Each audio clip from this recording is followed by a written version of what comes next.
এনসিপির কেন্দ্রীয় নেতা এই আমাদের জয়নুল আবেদিন শিশিরের নেতৃত্বে আমাদের বাংলাদেশের জনপ্রিয় পত্রিকা এবং সবার প্রিয় মানে পরিচিত পত্রিকা দৈনিক জনকণ্ঠ পত্রিকার অফিস দখল করে এবং তার এই তৎকালীন সময়ের যারা সাংবাদিকতা করেছেন তাদেরকে মব সৃষ্টি করে তাদেরকে অব্যাহতি দিয়েছেন।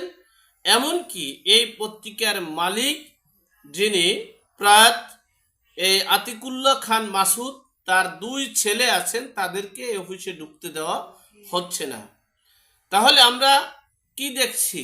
এই দেশে কখনোই আমরা এই দখলবাজি, গণমাধ্যমের অফিস দখলবাজির ইতিহাস আমরা দেখিনি।